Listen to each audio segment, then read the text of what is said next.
price for telling the truth. And they are cast out of their groups, whatever those groups are, but they do it anyway. And I look on at those people with the deepest possible admiration. The people who run our country are destroying it, and they're doing it on purpose. What they've done at the border, completely changing the population of the country, letting in millions and millions of people. My role is to tell the truth to the extent I can see it. Always with the knowledge that we see everything, through a glass darkly. We don't see things clearly, but you do your best. And you cannot allow people to force you to lie, period. I have guns at home, and often on my person when I'm in the United States, I'm proud to say, because I want to defend myself and those I love against violence. I'm defending what I love. And if you're against that, I guess I would ask why. Why would you be against that? Well, so you don't think you harbor any kind of responsibility for these hate crimes? The very first thing we should do every single day is tell all the people you love that you love them. And affirming things out loud makes them real. And that is also simultaneously an acknowledgement of a truth that we don't face, which is we don't know what's going to happen today. And reminding yourself of that every single day will bring you, paradoxically, joy. Please join me in welcoming our great friend and a great doctor of truth, Tucker Carlson.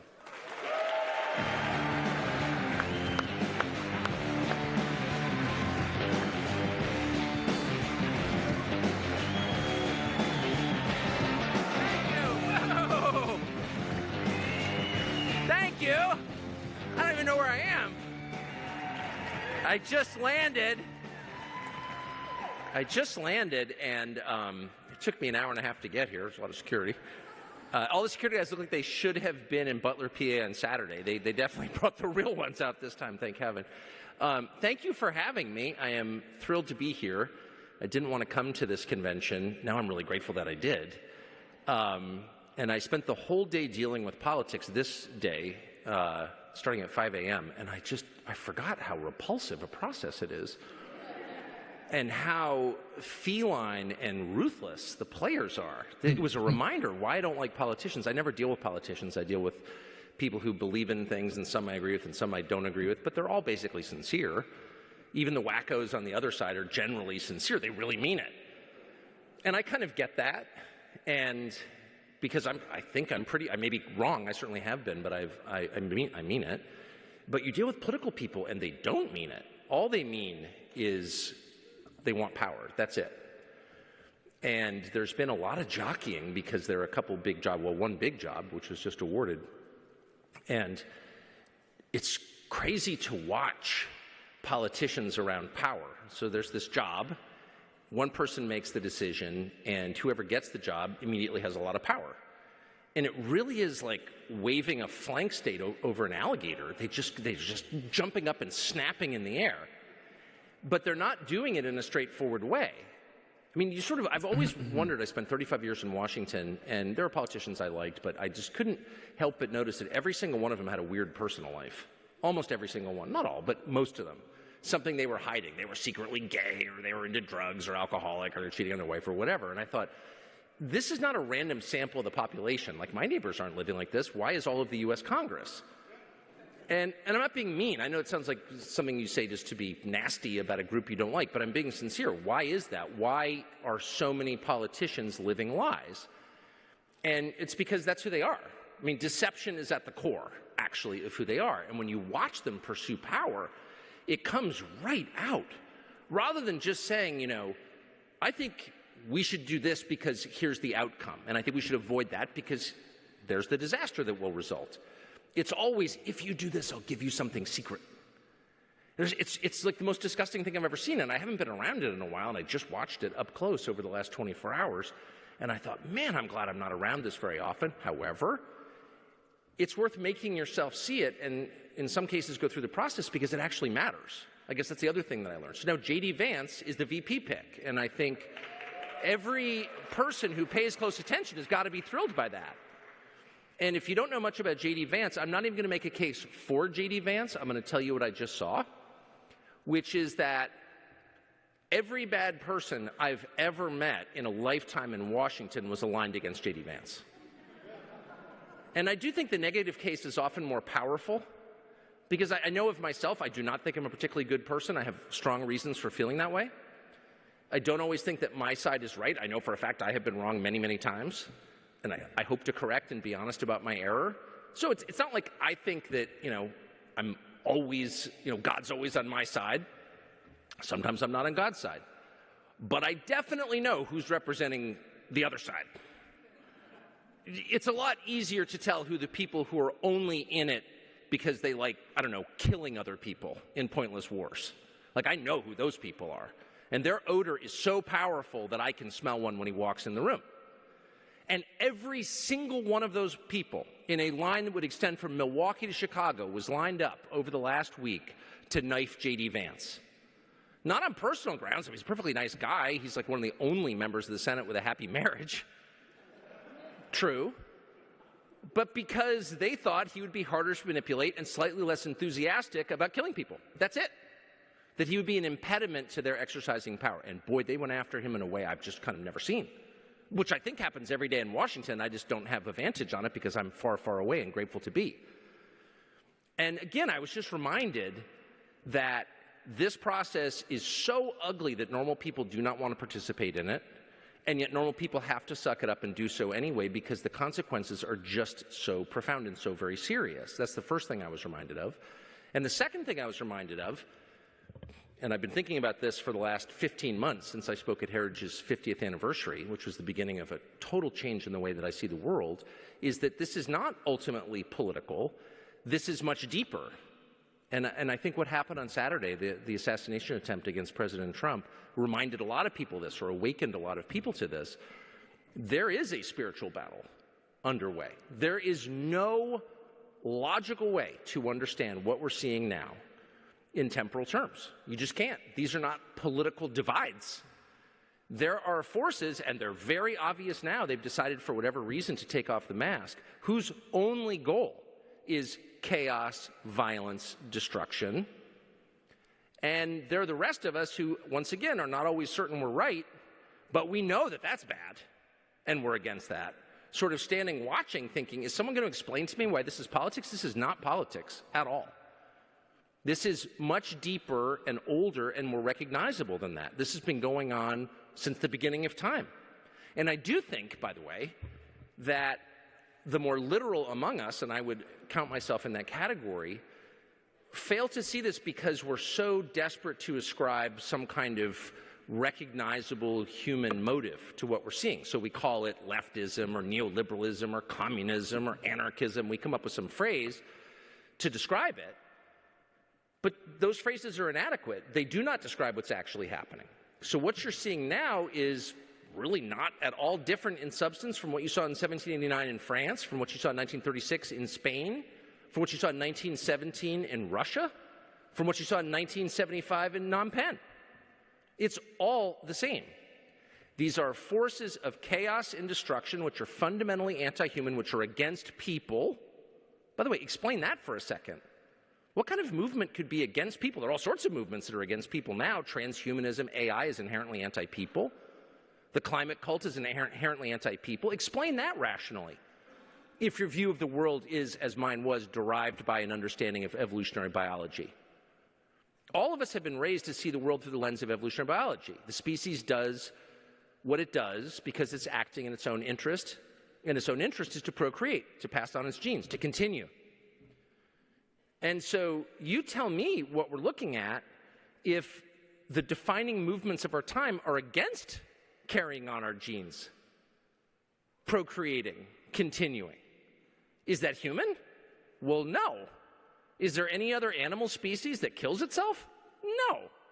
Is genocide known in the natural world? No, it doesn't even make sense. Dogs don't commit genocide against other dogs, maybe against rabbits. That's because they're hungry.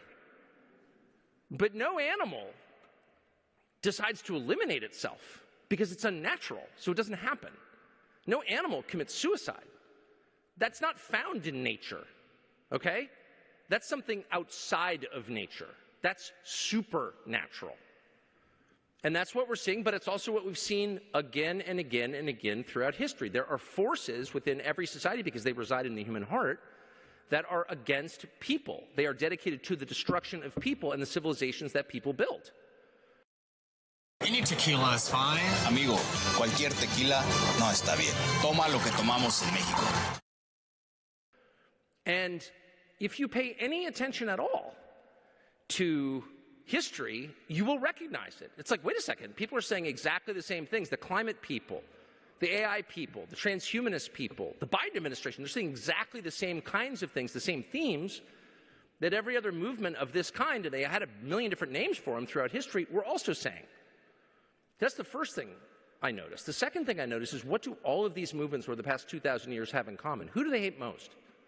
As you can tell by what I said about J.D. Vance, I think you learn very much by taking a look at who's mad at whom and about what. So if there's something that threatens you, pay close attention to what makes them angriest. It's certainly true in my business, which is the speech business. What are they trying to get you not to say? What are they punishing you for saying? Those are likely to be the truest things. Not the falsest things. It's not misinformation. It's not disinformation. It's truth. That's why you hate it, obviously. It's obvious now. It took me about 10 years to figure this out. I'm not a super genius. But what group do they dislike most? What group are they absolutely terrified of and hoping to eliminate? Well, it's Christians. That's who it is. It's Christians. And I'm saying this as not a particularly fervent, lifelong Christian. I am a Christian, but I haven't spent my life, surrounded by plumes of incense deep in prayer. I spent my life in a newsroom saying the F word. I mean, I'm not sort of a pious person at all. But I try to be a noticer since I'm paid to do that. And the group that makes them angriest, triggers them most, I guess we would say now, is Christians. Christian nationalism. People pray outside abortion clinics. People who celebrate Easter and not Trans Visibility Day. These are their real enemies. But that's been true in every revolution in the past 2,000 years. It was true during the Cultural Revolution. There weren't many Christians in China. They were the first to be killed. It was true in the French Revolution. They beheaded nuns. What did the nuns do? Were the nuns really an impediment to progress? No, the nuns existed. And they pledged a higher fealty to Jesus. And that was their crime, and for that they were killed. It was true in the beginning of the Spanish Civil War. The communist side, which wasn't really communist at all, it was anti-Christian. Who's the first person they executed? Well, it wasn't a person at all. It was a statue of Jesus. And they opened fire on it with a firing squad. In a picture that when I was a child was famous, it's now probably forgotten in history, probably still available on Google as of this afternoon. You should look it up.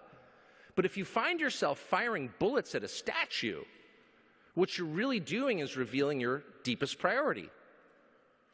And that's to kill Christians. And why? Well, I can't fully answer that question because I am hardly a theologian.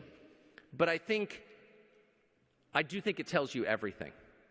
I think the most obvious reason is anybody who pledges a higher loyalty to the people in charge who believe themselves to be gods is a threat. But I think it's more than that, because it's not every religion, actually. There are a lot of religions. I respect them all. By the way, I'm just a believer in faithfulness and acknowledging that you're not God. I'm probably the only right-winger in the world who's not bothered when I see Muslims praying 5 times a day. Amen. Anyone who acknowledges he's not God 5 times a day is not my enemy. That's how I personally feel. But it's not my religion.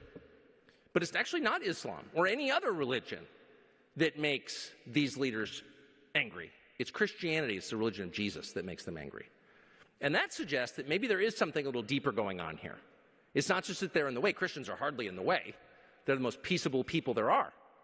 They worship a God who tells them not to hurt other people, to turn the other cheek, to pray for their persecutors. So it's not like they're disruptive. They're the opposite of disruptive, and yet they are the enemy. So you should know this, I think. I don't know if there are any Christians here or people who are, interested in continuing to live in the country you grew up in, but these are the terms, and these are the stakes. They are not the ones that we've been told they are, left versus right, Republican versus Democrat. I learned that the hard way in the last couple of days, watching the leaders of the Republican Party, not all the leaders, but a lot of them, some of the most powerful and richest people in the party, reveal who they really are. And it made me think that for the purposes of this election, let's be honest, Trump just won. He won. Not only did he survive an assassination attempt, he stood up without knowing whether there were other shooters there. He stood up and faced the crowd and raised his hand and said, "Fight, fight, fight." That's it. Yeah. You do that, you win. And by the way, I happen to notice that the crowd, which also didn't know whether there were other shooters, who watched Trump get shot in the face, they did not bolt. It wasn't like a fire in a theater, actually. They sat there, they watched him intently, and when he stood up, they applauded him, and many cried. Why is that? Because a brave leader gives his people heart. That's why. That's exactly why. Yep. Yes, sir. So with that, Trump became president. I bet my house on it. Yep. And he defeated the Democrats. And on merit, by the way. Not through the usual political scheming. I'll trade you a Senate seat for your vote. No. He did it by being a man in a nation of people who weren't quite. Just being honest. Okay? He acted like a man. The kind of man I respect. And I think every person feels this way. Every person. No matter what you think of Trump. Because leadership isn't actually all about, the way you talk. It's about how brave you are. That's what people want. They want a brave leader. So he won 4 months before the actual election. But it doesn't mean that he doesn't have enemies. And the truth, and no one wants to say it, but it is true, a lot of the enemies are people who claim to be his friends. Yeah. In the political party that I voted for my entire life.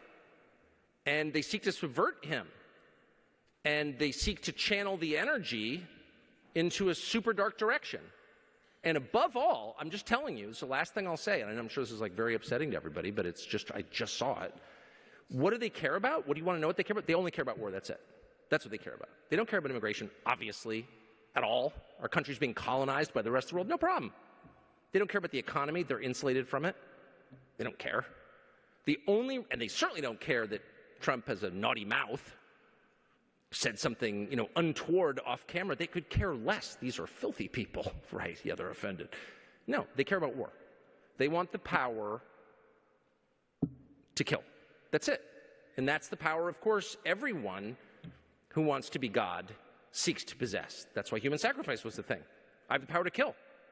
Only God has the power over life and death. And that's the power they want. And Trump has stood in their way. Imperfectly. But Trump's the only president, since Jimmy Carter, most of my life, who hasn't committed us to a brand new war. That's what they hate about him. And that's what they were trying to change over the last couple of days. I saw it. That's all they cared about. And they lied about it, of course, and said all kinds of things that are insane and totally untrue. But that was the motivator right there.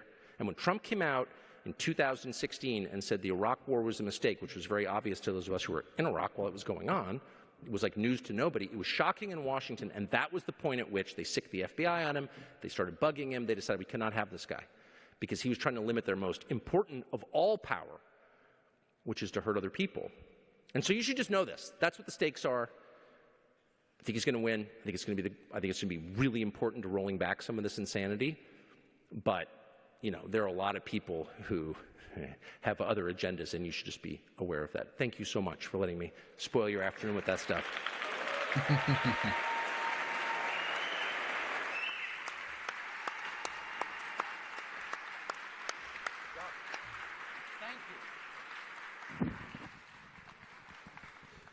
Tucker, thanks for being here. Thanks for speaking the truth. And obviously, we have a lot that we can cover in a short amount of time. But let's start with a homework assignment. Yes. Based on what you just said, things have changed since Saturday. A lot of Americans in the center, and maybe even some Americans on the center left, saw that near tragedy, that near assassination of President Trump, and they realized, oh, maybe I've not quite figured out what's been going on. A lot of us have been in that category. You've talked about that yourself. We at Heritage have said that. What do you advise the people who are in this auditorium and also the people online to do with members of their family, friends, neighbor who still don't get it? What's the advice that you give us in having those conversations to bring them into this movement that Trump has built? Well, I kind of feel at this point that first of all, anyone who thinks the status quo is a good idea is probably not convincible. If you let tens of millions of people into your country illegally, you destroy all your cities, you wreck the economy, you can't afford to go out to dinner, things aren't going well. And if you're willing to ignore that, then you're probably not someone I can persuade. So I would say that. Never give up on anyone, but probably best to just pray for those people instead of talk to them about politics. I really think the core problem in the country right now is bad leadership, and by bad I mean weak, and I think more broadly weak men are the problem. You watch these schools indoctrinate kids and try and turn them into freaks, circus freaks, and in the country that I grew up in, the dad would just punch the counselor out, put me in jail. I don't care. Like, you weirdo. I mean, that's like child molester stuff. Talking to my kids about sex without telling me. Where's dad? He should be beating this person, like physically. And I'm happy to. Míralos. Los nuevos Saucy Nugs de Wendy's are more tempting en español. Búfalo, miel con barbacoa, pimientos fantasmas, garlic parm. Okay, that one might be better in English. Para una nueva manera de comer nugs, gotta be Wendy's. Bamboo HR is easy for everyone. How about a head of culture named Kate McSomething with... I just said I'm against violence, but that's like a very basic, that's the most basic requirement of fatherhood, but also of leadership more broadly, is to be willing to die for the people in your care, period. And if you're not willing to do that, you're contemptible. And what is that? What are we looking at when we acknowledge that? Well, we're looking at the fact, which is strength is the basic requirement of leadership. Weak leadership is an oxymoron. And with weak leaders, a nation dies, a family dies, a weak father will destroy a family. A weak officer will get his men killed, and a weak president will wreck his country. And that's exactly what we've seen. I mean, Biden's core problem is weakness. And what Trump displayed on Saturday was strength of the most basic kind that is absolutely impossible to fake. You can think whatever you want about Trump or whatever you've heard about Trump. You watch that tape, the guy is shot in the face and is bleeding, and forces the Secret Service to allow him to stand up and faces the crowd. I mean, all men, when they're boys, tell themselves, well, something happened, I would jump right in, and you know what I mean? Like, I'd stop the shooter. But you don't know that, actually, because you're not faced with it. I mean, very few people are tested in the way Trump was tested on Saturday, and not only did he pass, he got the highest score ever recorded. And so you can't look at that. And it's not fakeable. That's just real. It's undeniably real. No one staged that. And so anyone who looks at that video, I think, comes away thinking that person has to lead the country because the option is more destruction. That's what I think. Just watch the video.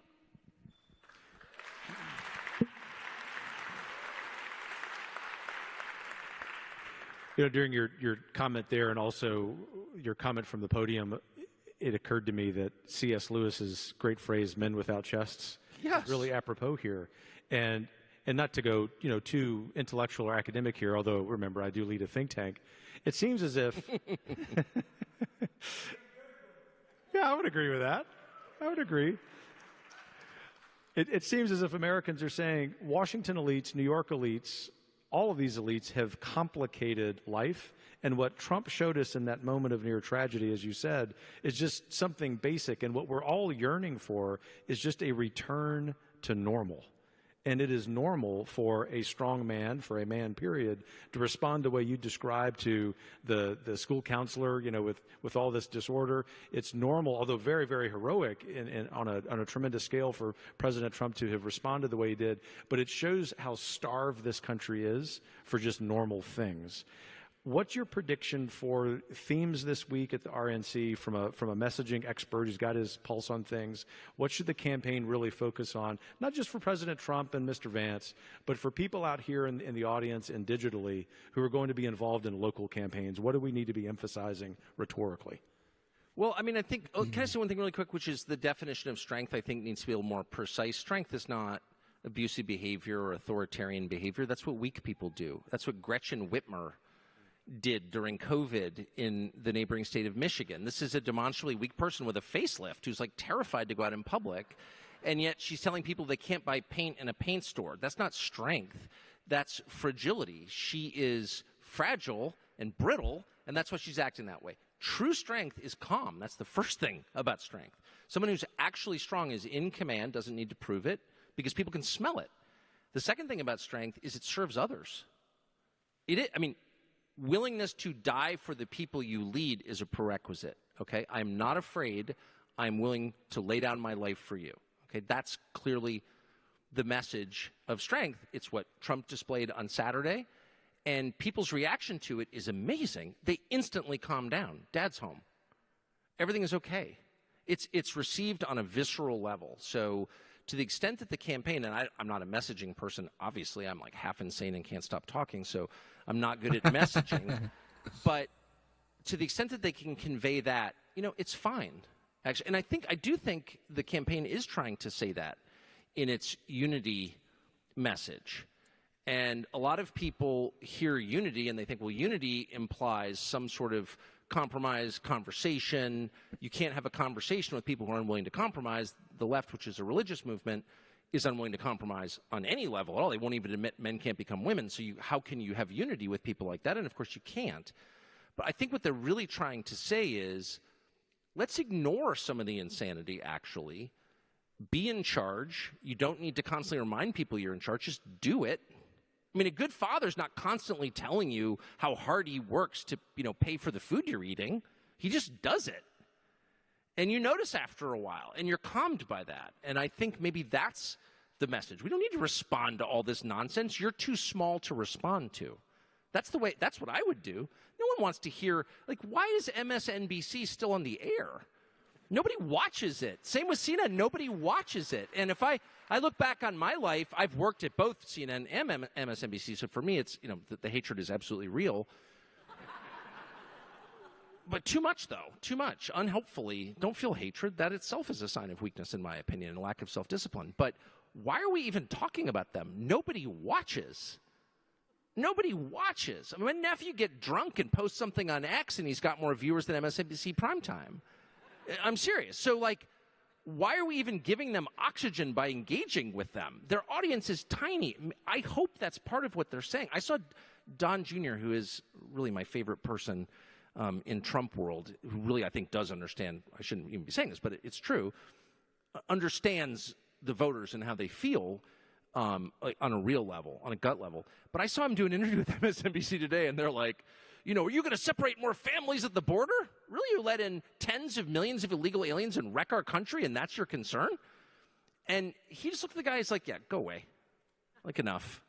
He didn't yell at him, just go away. I mean, it's not even worth it, actually. And I think that posture is kind of what's needed right now. I'm not going to engage with you. I've tried for 7 years now, 8 years, to have a conversation in good faith. I used to try to book these people on my show. Not one person would come on my show to debate the other side. And then, of course, I got fired anyway. But it's better just to be, calm and in command. And I think that restores tranquility to the country faster than any rhetorical argument you could make. So that's high profile national example, which is great. And I also want to give some folks an idea of what they might be able to do locally. And it seems as if you're saying, whomever you are, national profile, don't engage with these outlets that are dying, don't give them the oxygen, that there's also a lesson there about what we might do at the local level. What I hear most of all as I'm traveling the country from people like in this audience, I know you do as well, is, Kevin, what advice do you have for me talking to my local school board, talking to my local city council? They, of course, want to cancel us, but at some point, people are going to those meetings, especially school board meetings, because they are invested in it with their own kids and grandkids. What's your advice for them? Because and I think you know this, but our rationale at Heritage in asking that question is, we want this to be not just about D.C. and New York power centers. We want Americans after Saturday's tragedy to understand this is also about what we're doing in our lives on a daily and weekly basis, and to give people that advice about how to expand the ranks of this movement locally. Well, I think Saturday is the inspirational moment to do that. And what's the lesson of Saturday? I mean, there are probably many lessons. One is, if a guy 150 feet away at a political rally climbs a ladder with a rifle, maybe this whole system is not quite what we were told it is. Okay. Sorry. So there's that. But the big picture takeaway is bravery is the essential quality. It's the essential quality. What's the takeaway from Saturday? Trump's going to be president because he's brave. Period. Actually brave. Physically brave. Facing death. Shot in the face. And unbowed.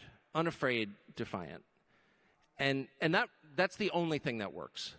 And I do think there's been so much whispering among the persecuted right about, wow, does this come to a time when we have to physically fight back?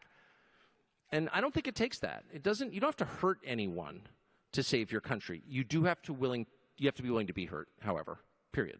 You have to be willing to make a sacrifice. You do. And I think people are cowards. I'm just saying that. Sorry. No one in particular. There are an awful lot of cowards, me sometimes too.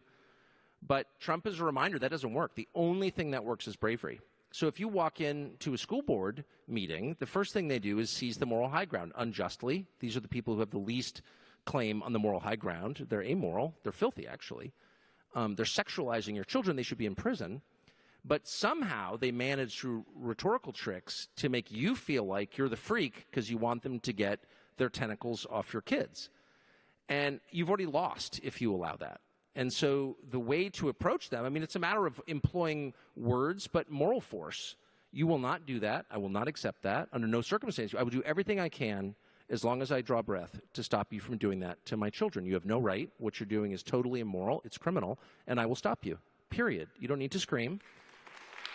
And I think to say, when people approach you and say, well, if you're against this, you're a racist, or if you're against that, you're a whatever, they call you names, someone who's been called a few names, I can promise you that not one person calling you names believes that you are those things or even cares. In fact, they're almost always those things themselves. It's purely a leash around your neck designed to control you. It's a manipulation device. Everyone here knows that already. We've been going through this for many years. And so if you're still worrying about it, then that's on you. Like, I don't care what you call me, actually. I also don't care if you put me in jail. I really don't. I mean, Gandhi, I have mixed feelings about Gandhi, but he did end the Raj after he kicked the British out of India after 300 years.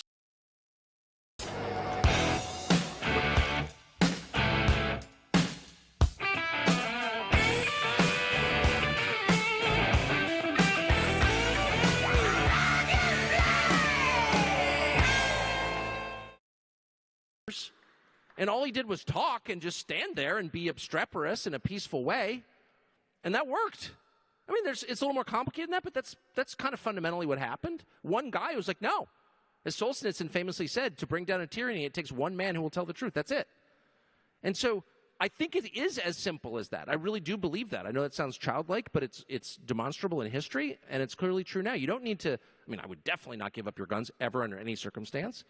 And they're going to try and make you do, the real lesson of the shooting is you shouldn't be able to defend yourself. I don't think it is. The real lesson is you're dangerous, and you can't have power, actually, because you caused this, as we all know. So, but the point is, don't let them seize the moral high ground. Stay calm, stay assured in your spirit that you are right, and be willing to make an actual sacrifice on behalf of your family and your country. And if you're not willing, well, then the country's going to go to them, and they're going to eat you. That's just true. One of the other lessons, I think, too, is how disordered the left is regarding the centrality of politics. I mean, you even said it here a few moments ago that politics, in essence, is religion for them. And it seems to me that we, not just we on the right, but just we, period, as Americans, whatever our political ideology may be, ought to reject that concept and understand that there are things so much more important than politics. In other words, to be engaged in that kind of framework with the left, we're always going to lose. Are often going to lose. I've heard you talk about living the good life, and I've reflected on that since Saturday night, from that moment as standing with my 14-year-old daughter who was sobbing because we thought the absolute worst when we first saw the news, as I'm sure everyone did. But then I realized, here's a moment, in addition to the politics and the policy, which are important, where we've really got to get back to, especially us here, to living the good life. What advice do you have for us for keeping this in perspective?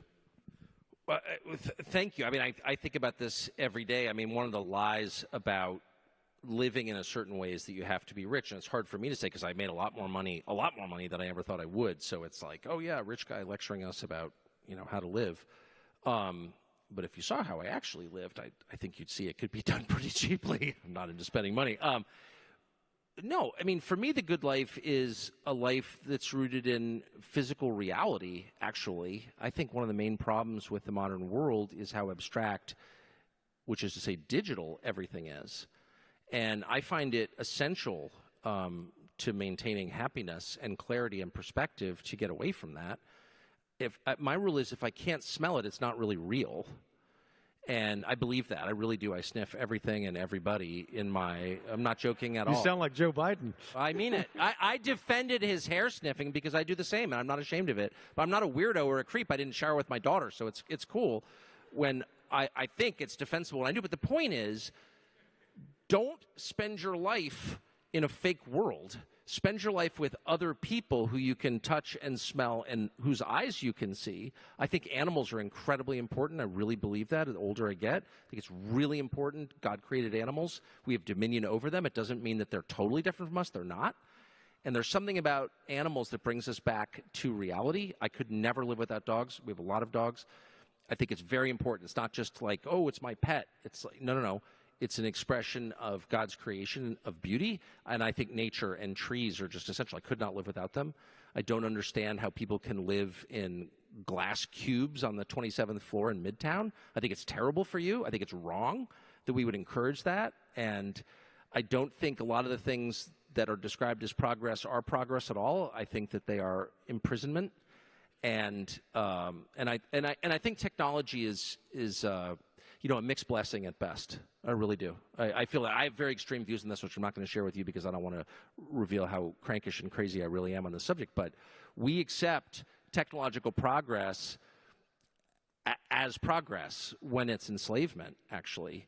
And that's super obvious. No one does anything about it. You hear people say in like think tank world or cable TV news world, oh, yeah, we're spending too much time on our phones. It's like, no, actually, we really are. And it's destroying our souls and making us crazy and unhappy and dividing us, most importantly, from one another. So, take affirmative, very aggressive, like don't allow a cell phone in your bedroom, you weirdo. What? No. Don't allow it in the bedroom. I wouldn't allow, a circus elephant in my bedroom. Too disruptive.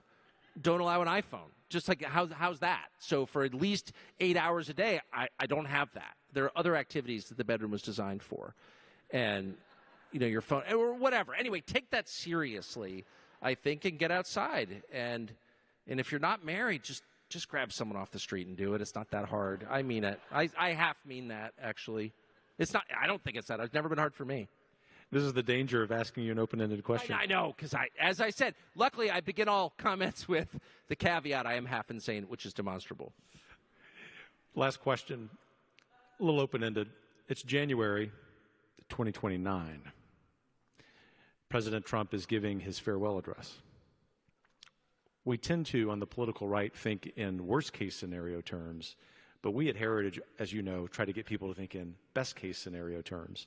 What's the best-case scenario for the message regarding what he's accomplished, but also, more importantly, where the country's going? Well, by far the most important question is, does the country hold together? And the country can only hold together if there is a consensus view, not a universal view, but a consensus view, a majority view, on what it is to be an American. It's not a racial group. It's not a linguistic designation. The population of the country has changed so radically in such a short period that it risks breaking apart because not enough people have enough in common with one another. That would be a tragedy. That would never end well, despite the fantasies you read on Twitter about how that's not going to happen without massive bloodshed. You don't want that to happen, period. So you want the country to hold together, but it can only hold together if most people understand that they are Americans because why? What do they have in common? It can't just be competing groups who are trying to screw the other ones out of some prize, some money that other people made. That's very quickly where we're going. And so above all, after avoiding nuclear war, which has got to be the first one, and only Trump will do that, and J.D. Vance, everyone else was like totally into nuclear war. All the other people he was considering, let's have a nuclear war. Okay.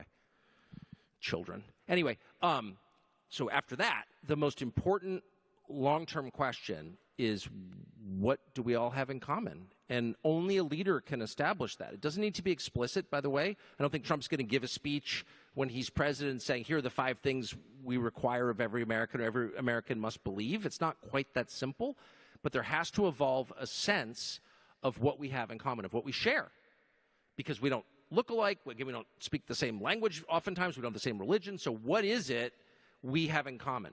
That has to be the overriding goal above all others. And the last thing I'll say is I think the big change in the last week is the social sanction levied against people for supporting Trump is disappearing fast. It is. One of the reasons this was such a divided country is that people were not allowed, like normal white-collar professionals, were not allowed to even consider the possibility that Trump might be less than Hitler. And now I think they can. I do. I think after Saturday, that is the big change. People are like, maybe I didn't like Trump. I didn't vote for him the first time. But all of a sudden, I'm seeing, I don't know, Elon Musk just endorsed him. I think the country's largest government contractor, a guy with an awful lot to lose. If there was anyone with a lot to lose, yeah, he's the richest guy in the world. Okay. He's also got the most to lose in the world. And that guy just endorsed Trump publicly about 5 minutes after the shooting. That is a watershed, in my opinion. Bill Ackman, someone I don't agree with on a lot of things. Bill Ackman, also a lot to lose. Someone who's, I doubt, ever voted for a Republican. Those are signals to the rest of the country. Again, these are not people I necessarily agree with on the issues at all. However, what those gestures signal to everyone else, it's like, well, I guess I could do that if I wanted to also. That is a prerequisite for national healing and for national unity. Doesn't mean you have to agree with someone. In other words, if somebody said to me 4 years ago, like, you're not allowed to support Joe Biden. Well, I never supported Joe Biden. Of course, I don't agree with him on anything. I didn't yet hate Joe Biden. I now do. I'm ashamed to say I actually hate Joe Biden. But I don't want to feel that way, but I do. I do because he's wrecking my country. My kids live here. But if someone said to me 4 years ago, you're not allowed to support Joe Biden, I said, that's a bad thing. You should be allowed to support any candidate you want. This is a free society. It's a free country. It's a free country, a phrase that was common in my youth and now extinct. But it is still a free country. It must remain a free country. And in order for that to happen, you have to have the right as the average person to support anyone you want. And I do think you now have the right to support Trump. And that's the beginning of healing for us.